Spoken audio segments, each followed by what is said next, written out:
Let me tell you the most expensive sentence I hear every spring in Montreal. We had to go over asking to win. And 2 weeks later, they're wondering if they overpaid. In bidding wars, the buyer who overpays emotionally often regrets it financially. Spring bidding wars are back.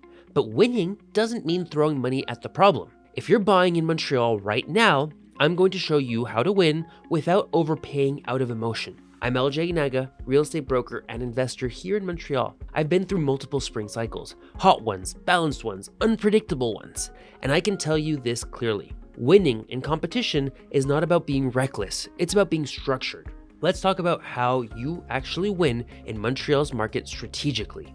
The biggest mistake I see buyers make in bidding wars isn't that they offer too much. It's that they decide how much is too much after they've already emotionally attached themselves to the property. They walk into the property, they picture their furniture, they imagine summer on the balcony, they start planning their life there, and then the offer deadline gets announced. Now the pressure hits. Other buyers are circling. The agent says there's strong interest, the clock is ticking, and suddenly the question becomes, how high do we need to go to win? But that's the wrong moment to figure that out. Because when you decide your maximum price under emotional pressure, it's no longer strategy, it's reaction. Before we even write an offer, we define a walkaway number. And I'm very clear about this with my clients. This is not the number the bank has approved you for. It's not your ceiling just because the lender said you qualify. Qualification and comfort are two very different things. Your walkaway number is the price that still makes sense 6 months from now. It's the number you can live with if the market stabilizes. It's the number that doesn't keep you up at night. And we don't pull that number out of thin air. We study the micro area, not the broader neighborhood, the exact pocket. What if similar properties actually sold for in the last 30 to 90 days? Not asking prices, not hopeful numbers, real sold data. Then we look at the current competition. Are there 5 similar properties likely to hit the market in the next few weeks? Or is this layout rare? Scarcity changes everything. We evaluate the condition honestly. Are there hidden renovation risks, electrical updates needed, roof aging, condo reserve fund concerns? Because if you're stretching your budget and inheriting work, that compounds quickly. And we talk about resale positioning. If you had to sell this property in 5 years, would it still be attractive? Or are you overpaying for features that won't hold long-term value? Once we've looked at all of that, we arrived at a number that makes sense, even if we lose. And that's important, because if we win the bidding war, but spend the next week wondering whether you overpaid, that's not a real win. That's emotional relief, followed by financial stress. The goal isn't just to secure the property. The goal is to secure it at a number that still feels intelligent after the adrenaline fades. In bidding wars, clarity beats courage, and clarity always comes before emotion, not after it. Now, once the walkaway number is defined, the next mistake buyers make is focusing too much on the list price.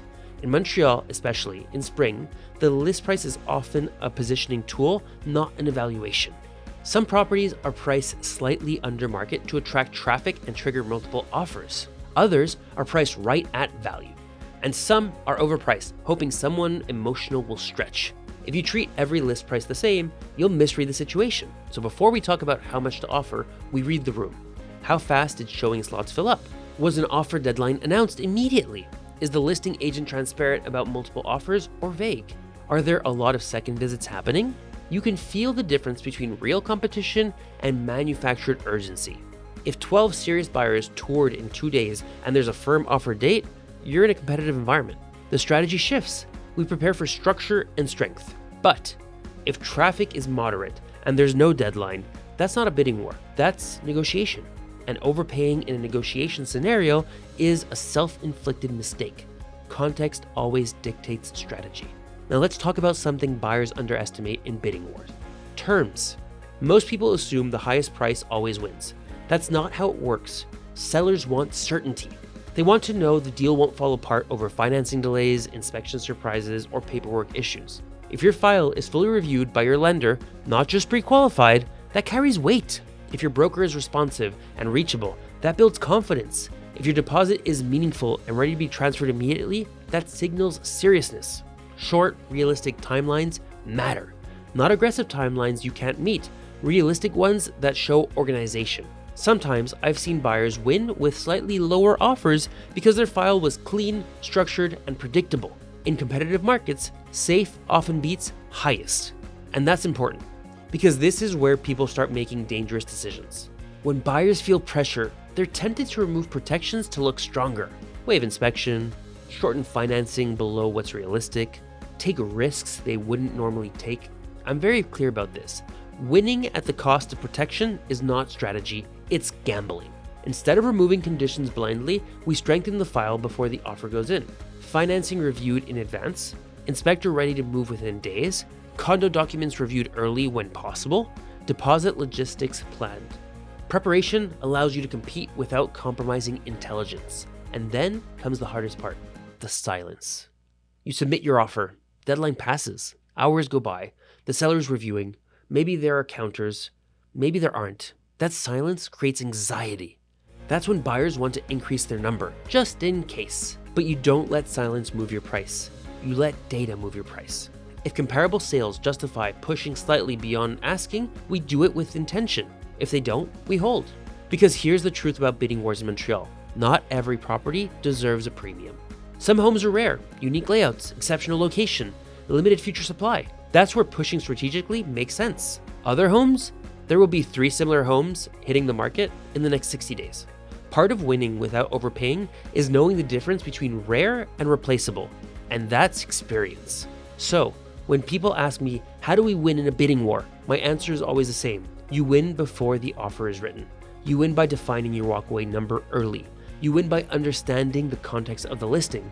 You win by strengthening your terms. You win by controlling emotion when the pressure builds. The goal isn't just to secure the property. The goal is to secure it in a way that still feels intelligent after the adrenaline fades. Because the real win isn't beating other buyers. The real win is buying well.